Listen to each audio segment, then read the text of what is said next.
अस्सलामुअलैकुम। गुफ्तो शनीद में खुश आमदीद।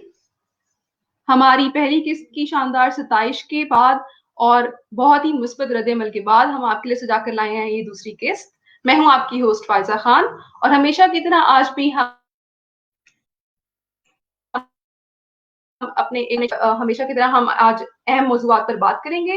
इस प्लेटफ़ॉर्म के तवज्जुद से आज मैं आपकी मुलाकात एक ऐसे शख्स से करा रही हूँ जो कि एक इंतहाई बासलाहियत इंसान है।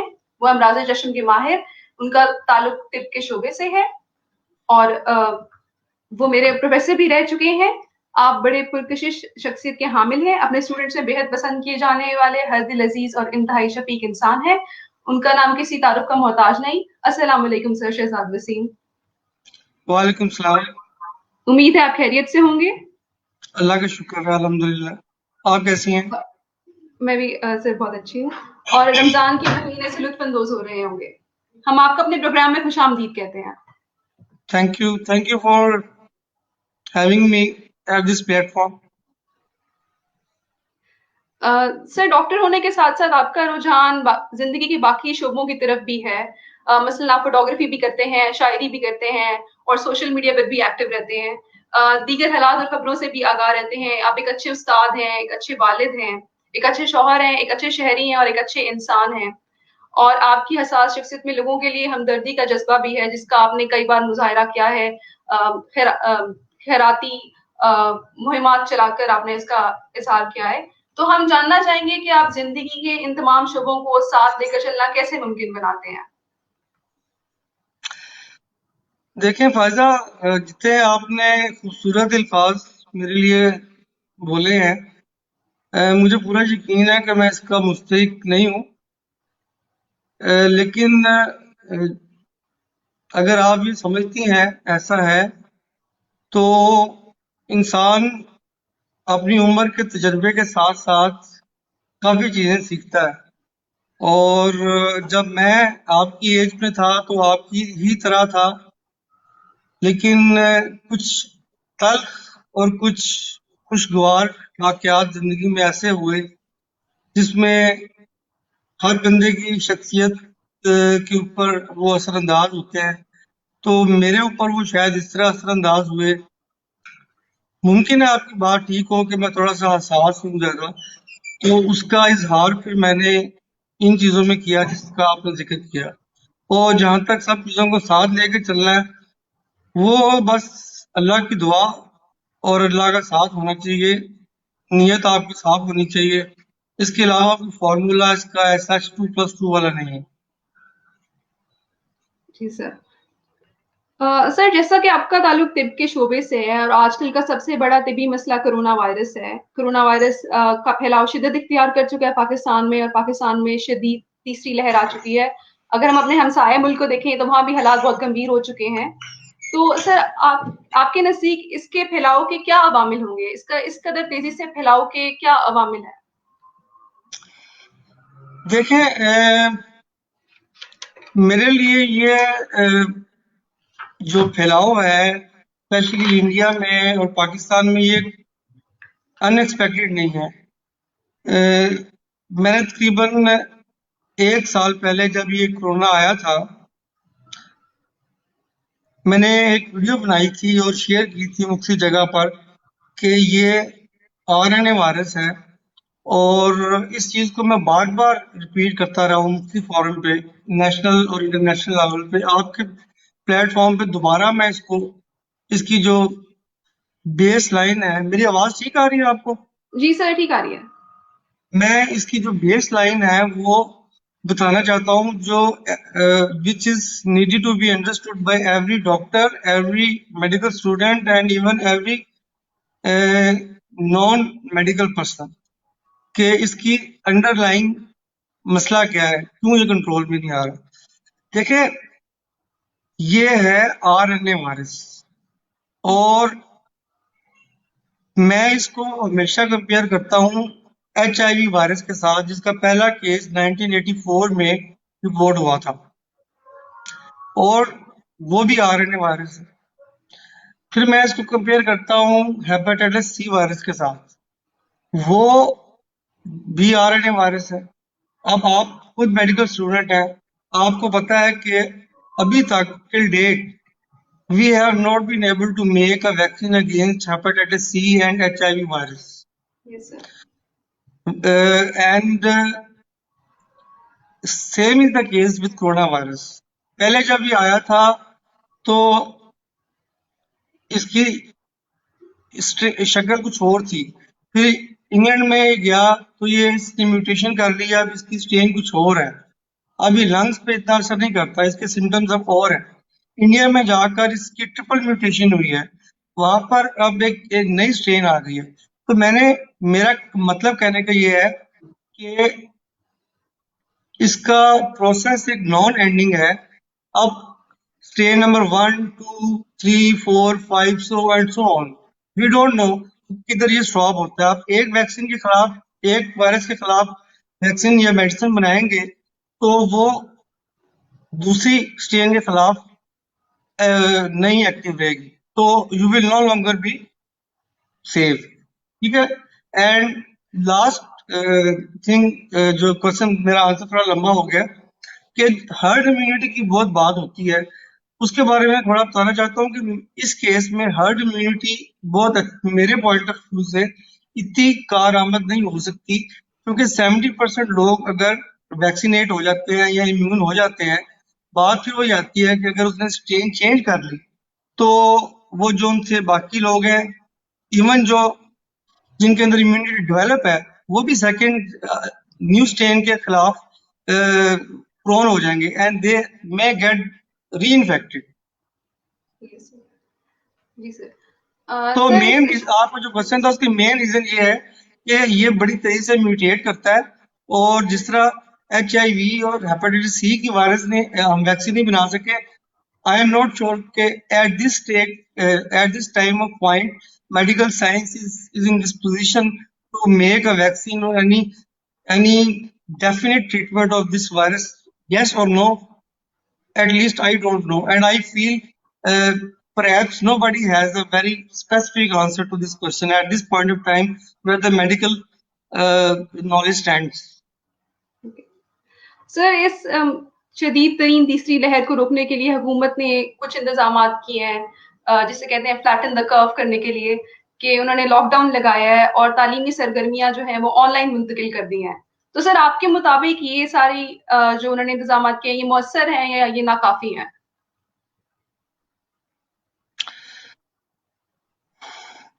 देखें, गवर्नमेंट जो सी है, पाकिस्तान की हो या किसी, आप अमेरिका की एग्जांपल ले लें, इटली की एग्जांपल ले लें, पाकिस्तान के लोगों को ब्लेम करना या इंडिया के लोगों को ब्लेम करना तब ठीक होता जब अमेरिका और इटली के लोगों ने अच्छी तरह बिहेव किया होता।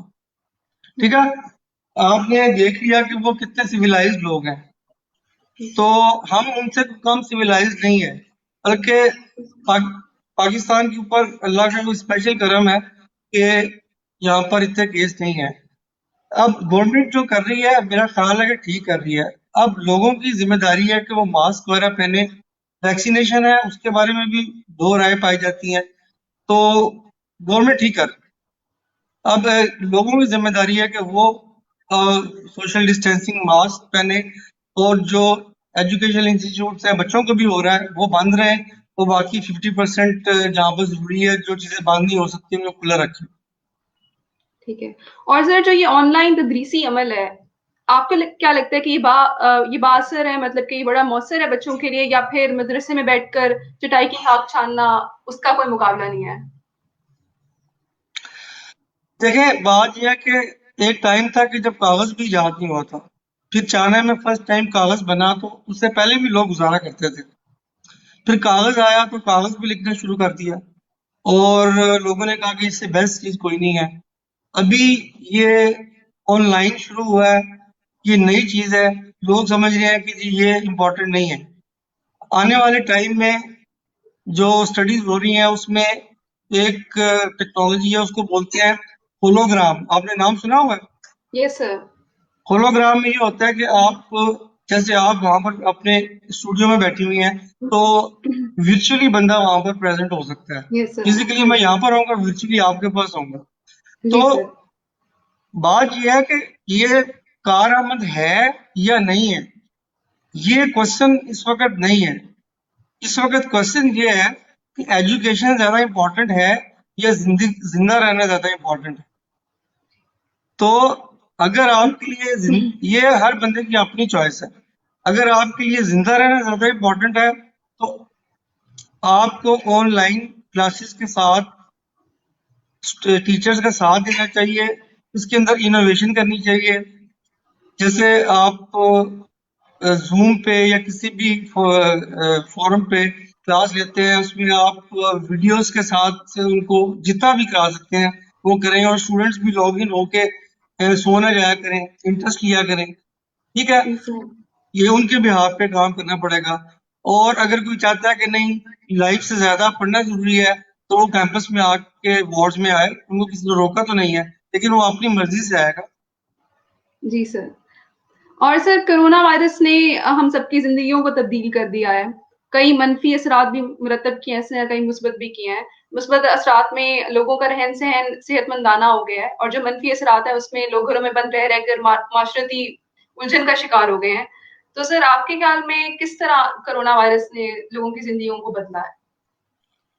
आई एम सॉरी, मुझे आपके क्वेश्चन की समझ नहीं आई। मुस्बत क्या है और मनफी क्या है?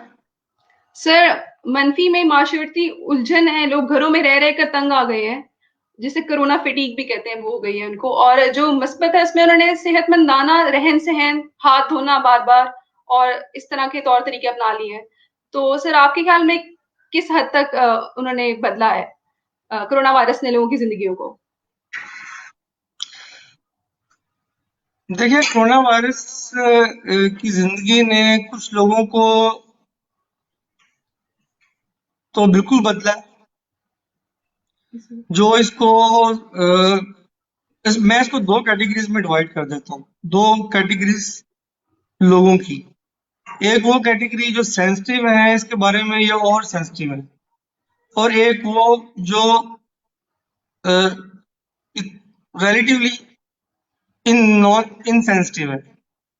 जो सेंसिटिव या और सेंसिटिव लोग हैं, वो तो उनका बिहेवियर तो बल्कि जैसे आप कह रही हैं, हाथ धोना और सैनिटाइजिंग और इस तरह की जो प्रिकॉशंस है वो ओवर डूइंग करके they are developing obsessive behaviour more than the required. जी। तो ये भी कोई इतनी पॉजिटिविटी नहीं है। और जो आइसोलेशन में रहना है, ये भी कोई पॉजिटिविटी नहीं है। तो जो दूसरे लोग हैं, जो जिनको हम कहते हैं मास्क नहीं पहनते और उन्होंने कोरोना को सीरियस नहीं लिया, उनकी लाइफ में कोई इतना खास फर्क नहीं पड़ा। वो इस पॉइंट ऑफ व्यू पे है कि जब मरना है तो मरना ही है। तो इसके बारे में एक मैं कह सकता हूँ बात कि कोरोना ने पूरी दुनिया में लोगों को अफेक्ट जरूर किया है, लेकिन हर बंदे को डिफरेंटली इफेक्ट किया अकॉर्डिंग टू और हर पर्सनैलिटी। कोई ये नहीं कह सकता मैं कि इससे जो इंसान है, इंसानियत के अंदर हम्बलनेस आ गई है। अगर हम्बलनेस आ गई होती तो इस वक्त भी ये इतने वारफेयर चीजें ना बन रही होती, इतने मुल्कों में अभी भी जंगें हो रही हैं, वो ना जी हो रही सर। होती। हमें चाहिए तो ये था कि इसे सबक सीखते और हम्बल हो जाते। जो खुदा को मानते हैं, अल्लाह को जी सर। मानते हैं या नहीं मानते, दोनों कैटेगरीज को हम्बल हो जाना चाहिए था। ये पॉजिटिविटी होती है। ना ये हुआ है, जंगी मशकें भी जारी हैं, लड़ भी रहे हैं लोग, सियासी कंपेन्स भी चल रही हैं। और दूसरे दूसरे लेवल पे देखें तो उधर भी ये हाल है। तो आई डोंट थिंक कि कोरोना ने कोई इस तरह इफेक्ट किया है। बस लोग मेरा तो बल्कि ख्याल है कि ज्यादा सेल्फ सेंटर्ड हो गए हैं, इंस्टेड के वो दूसरे की हेल्प करें। अब अपने मुल्क की बेस पे हर मुल्क सेल्फ सेंटर्ड हो गया कि मेरे पास ऑक्सीजन ना खत्म हो जाए, एक बंदा कह रहा है मेरे पास दवाइयां ना खत्म हो जाए। तो जी सर। हेल्पिंग होने की बजाय थोड़ी सी नेगेटिविटी ज्यादा आ गई। जी। और माशी हालात की तंगी की वजह से भी लोग इस तरह कर रहे हैं। माशी देखे, ये भी कुदरती बात है ना। अब आप और मैं प्रिविलेज लोग हैं, अपने घरों में बैठे हुए हैं, लेकिन आप उस इंसान का सोचें कि जिसको 2 दिन का खाना उसके बच्चे को ना मिला हो, उसको तो मज़ा भी भूल जाएगा, उसको तो सब कुछ भूल जाएगा।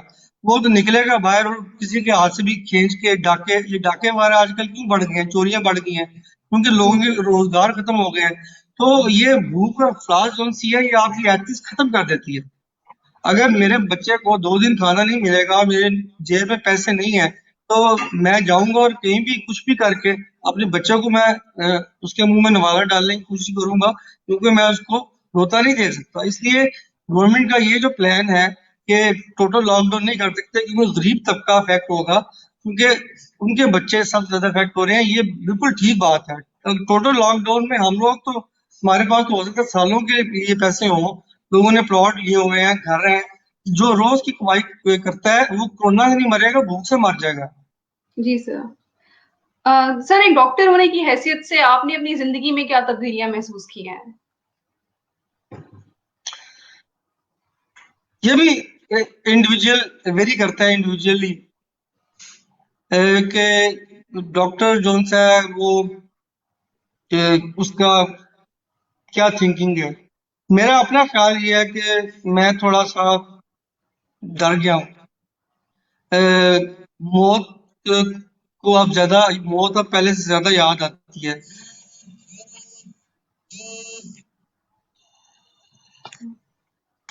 आवाज आ रही है मेरी? जी सर, आ रही है, आपकी आवाज़ आ रही है। आप जरा पेशेंट देखते वक्त थोड़ा सा याद आता है कि कभी अल्लाह को भी मुंह दिखाना है। जी सर। इस तरह के ख्याल पहले कम आते थे, पहले पैसे की तरफ रुझान ज्यादा था। ठीक, सही। सर, अभी फ़िलहाल पाकिस्तान में तीसरी लहर आई हुई है और वैक्सीनेशन का अमल भी जारी है। तो और कोरोना इन्फेक्शन रेट भी बढ़ता जा रहा है। तो सर, आपका एक वसीह मुशाहिदा है। तो सर, आपके मुशाहिदे के मुताबिक हम मुस्तकबिल करीब में इस वायरस से छुटकारा हासिल कर पाएँगे या नहीं? कि लास्ट वर्ड क्या कहा आपने? सर, वायरस से हम छुटकारा हासिल कर पाएँगे या नहीं इस मुस्तकबिल करीब में? देखिए, जैसे मैंने पहले आपको बताया कि ये म्यूटेशन करता है बहुत तेजी से, और ये नई डिजीज है। इवन जो बड़े बड़े साइंटिस्ट हैं उनको भी इसके बारे में इतना पता नहीं है। तो इस क्वेश्चन का जवाब मेरे पास नहीं है फिलहाल, मेरा ख्याल है किसी के पास भी नहीं है। तो ठीक है। तो सर, अब वैक्सीनेशन अस्पतालों में आई हुई है, लेकिन लोग अभी भी खौफ में मुब्तला हैं, कशमकश का शिकार हैं कि कहीं इसके बुरे असरात ना हो जाएँ। तो सर, आपकी क्या राय है इस बारे में? आप इस मसले पर रोशनी डालें तो।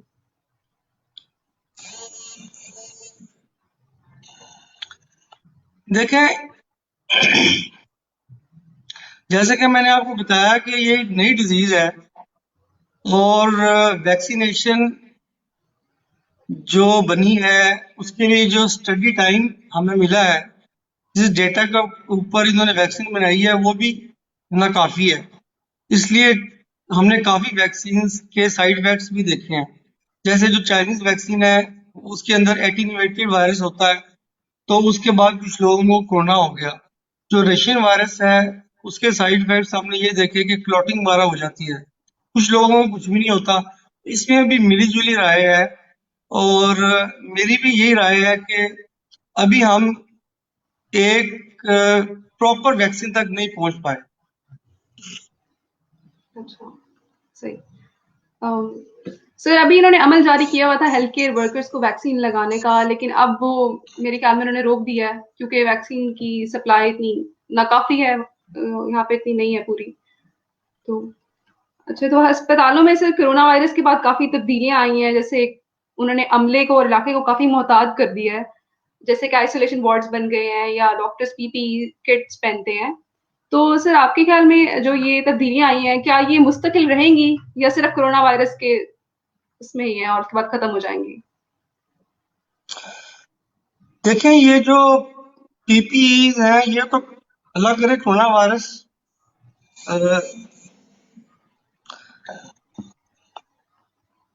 आपको मेरी आवाज आ रही? यस सर, आ रही है। आपकी पिक्चर स्टिल हुई, आई डोंट नो कि you a, can see yourself, right? Sir, I can see my self, या। अच्छा, but your picture is still okay. And PPS की हद तक तो बात है कि अगर अल्लाह की तरफ से इस पे कोई ऐसा इंसानियत पे कर्म हो जाता है कि ये खत्म हो जाता है तो उसकी जरूरत नहीं होगी। बाकी बात वही है कि इंसान जो है वो किसी हद तक जो चीजें हेल्थ केयर सिस्टम में कम थी उनमें इजाफा हो गया है, ये एक पॉजिटिव बात है। और we have as humans very short memory.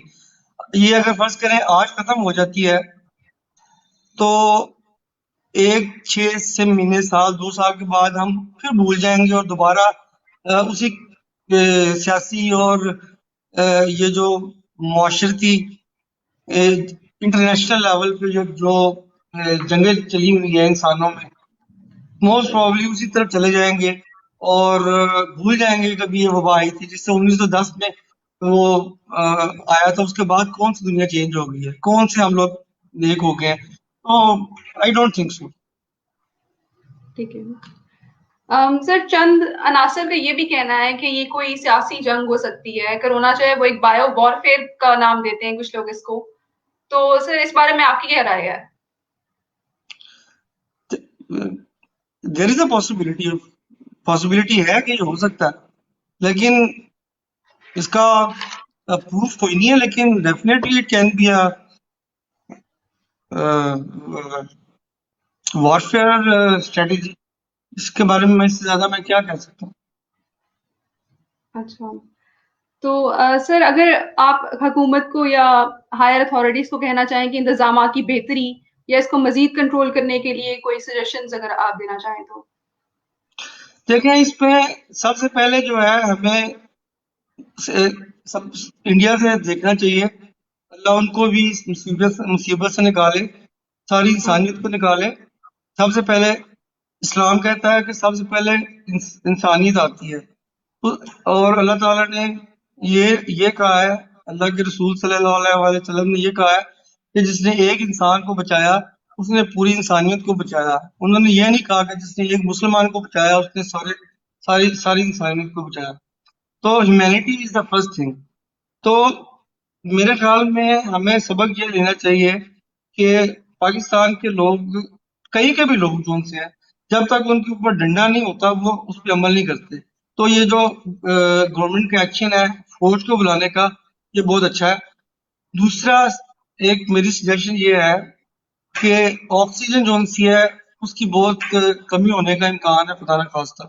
तो जो ऑक्सीजन इंडस्ट्रीज नॉन मेडिकल जगहों पर दी जा रही है ऑक्सीजन, वहां पर रोक कर उसकी सप्लाई डाइवर्ट करें हेल्थ केयर सिस्टम में, हॉस्पिटल्स को वो ऑक्सीजन जो सी है अभी से डाइवर्ट करना शुरू कर दें। जैसे पिम्स हॉस्पिटल फुल हो गया है, वहां पर ऑक्सीजन कम है, तो इससे पहले कि हम खुदा ना खास्ता इंडिया वाले स्टेज पे पहुंचे, हमारे पास एम्पल अमाउंट ऑफ ऑक्सीजन हो और वो इंडस्ट्रीज जो सी हैं उनको हम बाद में कंट्रोल कर सकते हैं। अच्छा। आप कह रहे हैं कि ऑक्सीजन सप्लाई इनको अभी इंश्योर करनी चाहिए। यस, बिफोर हैंड, बिकॉज हमने देख लिया वहां पर लोग हॉस्पिटल के बाहर फुटपाथ पे गिरते जा रहे हैं because of lack of oxygen. और दूसरी बात यह है कि मतलब फौज के जरिए, by force, you have to ask the people to stay at home and wear the mask. You have to use the force. आप लोगों से ये एक्सपेक्ट ना करें कि वो मास्क पहनेंगे। वो ईद आ रही है, वो खरीदारी भी करेंगे।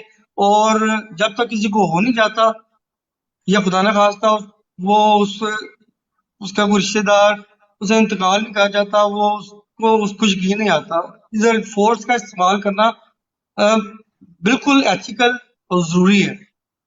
एक रसूल की हदीस भी है कि अगर एक जगह पर वबा हो तो तुम वहीं पर रहो और वहां से दूसरी जगह पर ना जाओ। तो पता नहीं हम कितने मुसलमान हैं, अल्लाह बेहतर जानता है। सही। और सर, जो कोरोना वायरस ने माशी सूरत हाल को तब्दील कर दिया है दुनिया की, सर उसका आपकी क्या राय है उसके बारे में? बिल्कुल, बहुत अच्छा क्वेश्चन है आपका। मुआशी सूरत हाल देखें, दुनिया में सबसे ज्यादा जो फसाद होते हैं जब से दुनिया बनी है वो होती ही मुआशियात पे है। हर मुल्क चाहता है कि मैं सबसे अमीर मुल्क बनूं। जब से दुनिया बनी है यही जंग चल रही है। पहले रशिया था, सुपर पावर करने लगा, फिर अमेरिका बन गया, इंडिया, पाकिस्तान, हर मुल्कों की आपस में रेस लगी हुई है। तो माशियात की जो फाइनेंसिस है, इसकी सारी जंग है। अब इसमें ये तो इंटरनेशनल लेवल की बात है, लेकिन लोकल लेवल पे एक चीज ये है कि जो इंटरनेट पे है, नेटवर्किंग है, वर्किंग फ्रॉम होम है, जहां पर कोरोना ने नेगेटिव इम्पैक्ट किए हैं, इसने बहुत सी इंडस्ट्रीज को बूस्ट भी किया है, जिसमें इंटरनेट कंपनीज नहीं बन रही है, नई कंपनीज रजिस्टर हो रही हैं, नए प्रोफेशंस निकल रहे हैं। अब लोग ज्यादा आईटी की तरफ जा रहे हैं, ऑनलाइन नए प्रोग्राम्स। और जिस तरह अभी हम गूगल यूज करते हैं, जूम यूज करते हैं, मे बी इन फ्यूचर इससे बेहतर सॉफ्टवेयर आ जाए, तो ये वाली इंडस्ट्री ऊपर चली गई है काफी। और जो दूसरी इंडस्ट्रीज हैं, मिसाल के तौर पे जो कन्वेंशनल टेलीफोन थे या इस तरह की चीजें, वो जरा डाउन हो गई हैं। तो मुआशी तौर पे ज्यादा इम्पैक्ट ये हुआ है। अच्छा, सही। तो सर और मेरी एक ये ये बात बात है कि कि जो लोग 9 to 5 जॉब करते थे, उनके लिए ज्यादा मसला पैदा हो गया है। और अब लोगों का ज़हन ज्यादा ये बन गया है कि why should not work from home. ये सर एक वर्क फ्रॉम होम का नया ट्रेंड स्टार्ट हो गया है। जी सर, सही। सर हमारे प्रोग्राम का वक्त भी इख्तिताम पजीर होने वाला है, तो आप अगर कोई नौजवान नस्ल को या अपने तालिब इल्मों को कोई पैगाम देना चाहें। सर पैगाम यही है मेरी तरफ से कि अल्लाह की तरफ से ये बीमारी आई है, और अल्लाह की तरफ ही लौट जाएगी इंशाल्लाह। अल्लाह के आगे सरेंडर करें। इन्ना लिल्लाहि व इन्ना इलैहि राजिऊन। ये ऐ अल्लाह, ये जो भी चीजें तेरी तरफ से आई है, तेरी तरफ ही लौट जाएगी। और अल्लाह से दुआ करें कि अल्लाह हमें यकीन कामिल अता करे। और जो आपकी ऑनलाइन क्लासेस होती हैं, उसको सीरियसली लें। अगर आप लॉगिन होते हैं, तो आप लॉगिन होकर अगर इधर उधर चले जाते हैं, तो आप मेरा यकीन करें कि आप अपने अलावा किसी का नुकसान नहीं कर रहे। किसी टीचर का नुकसान नहीं हो रहा। और अगर आप समझते हैं कि अब हम अपने आराम लेट से लेट उठें, ये करें, तो भी यकीन करें कि आप अपने अलावा किसी दूसरे का नुकसान नहीं कर रहे।